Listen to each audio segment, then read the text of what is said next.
the stories of historical figures such as Mansa Musa, Sundiata Keita, and Sumanguru Kante. Yes. Happening live at the National Theatre this weekend, Saturday and Sunday.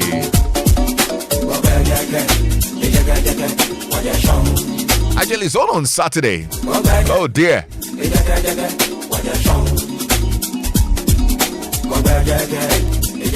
So only this Saturday, first show 3:30 p.m., second show 8 p.m. You can visit the mansaworld.com for your tickets or call 055-743-2872. Mansa Musa and the Trial of Los Gold, the Prelude, a Chief Moomen original powered by Bamboo Heritage Productions. And of course, Chief Moomen himself is here in the studio with me. Hello, Chief. Yo! Chief, who is Chief? Yes. What's up, my brother? How are you? Oh, I'm great. Like this. Wasn't it just a few hours ago that I heard you were in Paris? Because I saw UNESCO put out a statement that you signed a deal with them, and that was just a few hours ago. Well, so how are you in Ghana? Well, how do we say that? 24 hours ago. Yeah, so we have a major partnership with UNESCO. It's a major endorsement for the work we've been doing with the Mansa World. We're really very proud. It's a milestone for UNESCO to see what we're doing, to see the impact and of what it can be actually, and decide to partner with us now to grow it further and take it around the world. What does this partnership look like? What does it entail? So we've entered a partnership with UNESCO. UNESCO has a project called the General History of Africa. So in the 70s, they put together some scholars from around the world with a lot of African scholars to really put together a series of volumes on African history. So they did a lot of research and wrote a lot of volumes covering, from antiquity to modern times. So there are a number of those volumes. And UNESCO has been exploring ways and means to bring this, volumes to the people around the world. And so when we started engaging them, we pitched a project that we're working on the Mansa World as a project that focuses on creating African stories based on our history and heritage, on the big screen, on the big stage for the global market. And then they did their own research. They looked at my history, what I've done, heritage theater series, Wogbejeke, my poetry. And just after 4 years of constant engagement, they were able to get approval from the higher echelons of UNESCO to enter a formal partnership with Bamboo Heritage Productions. So UNESCO is going to support us, to take our productions around the world. They are going to open up opportunities for us to collaborate. We're also going to leverage their General History of Africa as an important source of material into what we are doing. But UNESCO is the biggest world body when it comes to art, culture, science, and education. And so the endorsement alone is a big deal for us. And it's going to help up open many other doors. This sounds like, and when you say, they're going to support you to take it around the world, I'm actually seeing a Broadway level kind of production. Wow, that's always been the vision. When we started this production, this is 10 years of doing Wogbejeke. Anyone who saw the very first production, from 2015 was always going like, this has to go global, right? And now we've improved from Wogbejeke to the Mansa World and doing African stories. So the ultimate dream is to have a residency at the West End in London, at Broadway in New York, touring productions across Africa, across Europe, across the Middle East. We want to platform our stories in ways that we have never seen before. Wow. Yes. This is huge. This is huger than anybody ever thought. Yes. And I've seen how elaborate the performances are, especially the Mansa World, because you've staged it a couple times here. Yes, we've done previews. In Accra, and I see how grand it is, and it looks even too big for our stage. You know what I mean? So this is more like reality now. The dream coming to fruition. Yeah, we are in a moment of transition. I think that this has been a very long journey. Everyone else has invested in telling their stories. The Americans, the Europeans, there's grand content, whether it is film or stage productions, right? We are almost in the golden age of art and culture. And if we do not invest in telling our own stories, asserting our identity on the global stage, others will come and tell our story for us. So there is cultural value, but there's also a huge economic value in packaging and presenting our stories globally. And for me, that's what I've been focused on with my career, razor focus all of these years. How do you create a product that can have staying power in the theater? The Lion King, which is based off an African aesthetic, is a $20 billion product. in film, in theater. It's been staging for 25 years. Now, if artists can derive such economic value out of our own cultural aesthetic, how about we the custodians? So this is what keeps me up at night. Right. How do we create a $1 billion business out of African culture and creativity and heritage in order for at least the people on the continent to benefit from that culture? And so for me, my singular vision, is to create Africa's biggest cultural and entertainment franchise on the global market by getting the right investment, creating the right product, doing the right marketing, and selling that product around the world. No, okay, I totally agree with you about we telling our own story, because look, there are so many examples of people who have come to take our story and told it and commercialized it. Absolutely. I mean, Hip Life is an example. Yes. There's a whole book of Hip Life that we haven't told, but somebody else comes in and tells the Hip Life story and is making money off it. You know what I mean? So it's really a great initiative. I'm excited for you. Congratulations. Thank Well, you. if you're listening in, the good thing is that you get to see the Mansa Musa and Trial of the Lost Gold here in trace, Ghana. yes. Even before it starts its global dominance. Yes, Because whether you absolutely. like it or not, it's going global. We are you going, know what I mean? heaven knows where we But are going. Before it actually even sets out there onto the world stage for the grand premieres and whatnot on Broadway, in London, wherever it is going to be, you get to see it this weekend. Yes. So we've been doing previews actually. So our first preview was in 2022. From there, we did a number of international previews. So we've been to Paris, to Bahamas, to Cairo, to Algiers. Fantastic shows. But now we've officially launched, and the first show was in January. Now we're doing, after it was so successful, people wanted a rerun, and so we're doing the rerun tomorrow. But this will be the last time we'll be doing it within this season. Maybe if we'll come back, we'll do another production maybe in December. But it's a series of production, and this is just the prelude. Okay. So after the prelude, we go into the trilogy. So it's important for people to see the prelude to get a taste into the world. So this production is really an appetizer of what is to come, but it's a grand production, 150 cast and crew. Now, It's an you African serious? musical theater production. We have the choir, the dancers, the orchestra, look, we're in the National Theatre now performing for students, and you should see their response, the energy. I tell people that I'm the writer of the production.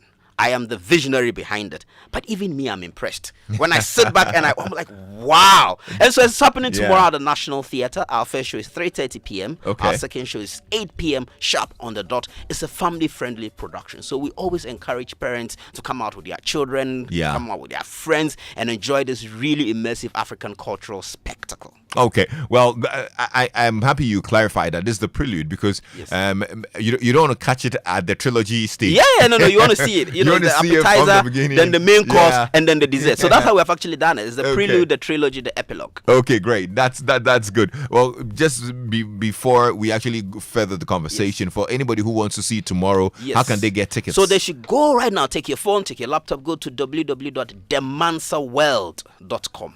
And Mansa is MANSA. Yes, just the way we spell Mansa plus World. So demansaweld.com. We have all the information about ticketing. The ticket starts about 200 Ghana cedis if you are doing the family bundle. So we have family bundle where you can come with 3 children, 2 adults. You can come as a couple, as 2. You can come as singular. You can even come as a VIP or a VVIP. So all the packages are there. You go to the website now, book your ticket. You know Ghanaians, we like last minute. So it's now that people are rushing to get their tickets. So between today and tomorrow, there's going to be a mad rush. So please do it now. Book your seat. The last time, so many people came, they couldn't get seats, at the National Theatre. That's why we're actually doing this rerun. So if you're interested in what you're hearing, if you want to see what this Ghanaian production that is about to dominate the stage, that is capturing all of this international attention, this is your time. This is your time. Great stuff. Chief Moomen live on Joy 99.7 FM. Listen, you've been at the forefront of poetry and theater for the past, decade or so. I've seen you perform on global stages. I think I saw you perform at COP28. Was it last year somewhere? Yeah, COP28, the year before. That was No, that was actually last year. It was last year. About a year ago in Yes. Dubai. It was amazing. I've seen you on stages in the US and bro, how has it evolved over time? Is this where you always saw it to be? Never actually. When I was in school, I was so much into student activism. Actually, by now, I've been getting my appointment letter. So people who knew me from secondary school, because I went to Tia Media Secondary School. I was SRC president. I was regional. I was school prefect of Tia Media Secondary School. Regional SRC president. I came to Legon. I was in the in the university. I ran for SRC president. Our elections didn't come on, and so many things. So I was very much into student politics. I see. People who knew me thought by now, you should be honorable. You should be at the vetting life happens, right? This thing, Yes, but what I didn't neglect was my artistic side. So I always used to write. So even back at the university, I used to write. I used to go for open mic performances. I used to do it for the love of it. And one day KSM saw me at an open mic session somewhere. I think that 2009. And you know KSM, when he sees talent, he brings you on his show. I was like, oh, that's good. I want you to be on my show. That was, thank God, it's Friday then. Oh yeah. I did a performance and he asked me to put my number. I put my number. People started calling me, hey Chief, can you do a performance for me? How much would you charge? You know, back then I was taking some 100 Ghana City, 150. So that's actually how my career started. It wasn't something that I planned or I purposed. It was just, opportunity that opened itself, and I never looked back since then. So from 2009, so I started doing poetry performances way back in 2005. But from 2009, it became a commercial path for me and has become my career. And obviously I branched into theater because I did English and theater art at the University of Ghana and all of that. So yeah, this is and would you say economically it is actually where you expect it to be? Of course the value of the creative arts is huge and all. Are we tapping into it and making good use of that value? Are we getting that? That is value a sacrifice that some of us are making, myself and my contemporaries, because we recognize that the creative art industry holds a great potential to stimulate our economy. It's big business out here. Obviously now it's becoming big business. I haven't made money from theater yet. I haven't made money from my creativity yet. I have made enough to keep me going, but because you haven't made money. Oh, but because the vision is big. When you say what do you mean? Oh no, I'm 37 years old. I don't have a plot of land anywhere. I don't have a house. I don't have savings. I have nothing. I live life on the edge. But this is not a complaint, but because of what I'm building. For a very long time, I knew that it was going to take time. And I say this with all humility. I am trying to build $1 billion business. It's not going to happen in a flash, and you've been part of that story, right? So I knew that it was going to take a long time, but I had absolute confidence in my vision, in my dream, in my ability and my talents. And so when I set myself on that path, I gave myself a horizon that by the time I turn a certain number of years, this should to turn into something. And I think that I'm on that timeline because I can begin to see the transition. So what we are doing now, those of us in the theater space, for example, George Quay, Fifi Coleman, Latif and Co, we are Nashoko and Co, we are building. Uncle White, who said pioneer in recent times, we are building our audience base. More and more people are getting interested in the theater. I estimate that we have about 10,000 regular theater going audience in our part of the world in Ghana. What we need to do is to increase it to about 100,000. That's when you're talking about serious business. But I think that in the next decade, we're going to see a lot of growth in the creative space generally, because now we creatives, we are wild. We started advocating now. The government talks about the creative industry. There's a little bit of mention here in the budget and the state of the nation. There's not enough yet, but there is progress happening. And I think that in the next decade, we're going to see it. And we've already seen evidence with music, with how African music led by Afrobeat and Amapiano is dominating the global stage. And African artists like Burna Boy and Wizkid are big all over the world. So for me, I think that's going to pay off eventually. But you have to know what you're about, where you are going, and you have to stick to that focus. And that's what my team and I have been up to. If you had a child who had your talent, absolutely. Okay. Wait, let me finish the question. But yeah, it's okay. You've answered the question. No, but I need to expatiate because it's important for people to. Yes, I was going to ask that if you had a child who had the same talent and they wanted to pursue it, would you advise them to? Yes, but you have to be very realistic about your chances in life. I never advise people to take specific actions. I tell them to follow a pathway. So if I had a child who was talented and was passionate, is the person willing to stay the course? So I'll test you. Okay, do it and let's see. Because if you really believe in it, every time you fail, you would pick up yourself and go. So I would never discourage anyone to turn away from a path they think that he must be dedicated to. But it's important to also get the right balance. If I see that this child is not talented, because sometimes I can see that this person is forcing it, but it's not coming. It's your responsibility as a parent to guide that child. But if you see that there's a gift in that child, allow that gift to blossom. And for me, that's what my parents did to me. Look, everywhere at a point people were worried, but my family has never really started. I said, Chief Moomen, stop what you're doing. They will always say, are you sure about this? I said, yeah. Come and give them my business plan, my vision. Okay, you keep trying, let's pray. And so I have had the benefit of a community that has been nurturing for me in terms of building my career and my talent. And there's no way I would ever discourage my child to not follow their dreams, but you have to prepare. And if I see that you are showing that preparation, because some of these things, money is the last of the success, right?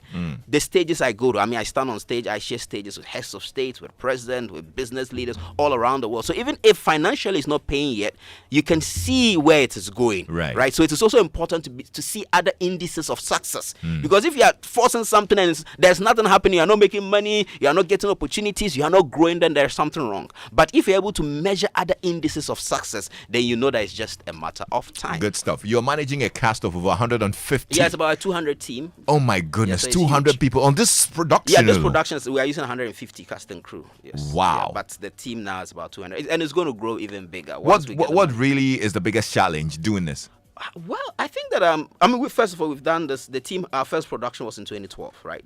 Before we did Heritage Theatre Series. So, we've been together for about 13 years, right? Oh, same team. Yes, the core team hasn't changed. Wow. That's why we're actually able to do the things that we do today, because now they have bought into the vision. They all see where it is going. They see the responses. That's why sometimes we're able to do production with no money. Wow. Because we just have to get the content out there. People just have to see what we're doing. None of our productions for the past 13, 12 years has made any profit. Every single production in Ghana we do run at a loss, because the investment that you need to put 150 people on stage is huge. How much tickets are you able to sell? You do a show that costs you about 1 million Ghana cedis in written times. All the shows we do at an average is 1 million Ghana cedis. You sell tickets maybe 200,000 Ghana cedis, right?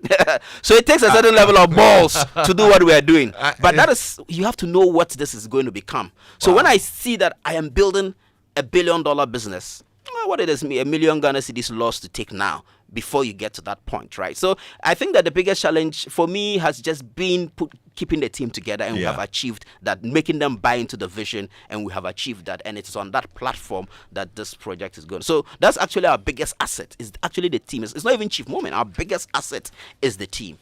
Listen, if you're tuned in to Joy FM now, I think you'd want to support this course. You'd want to actually be a part of this team. I mean, it's a very lovely team. I like the story. Yeah. The fact that you've actually stayed true to the course for all this while, even in hard times. Yes. And I think that is a story that anybody else who's listening now would want to buy into. And that's why tomorrow we are coming to the National Theatre to support you. So there you go. If you're listening in, tomorrow it's happening at the National Theatre. Mansa Musa and the Trial of the Lost Gold.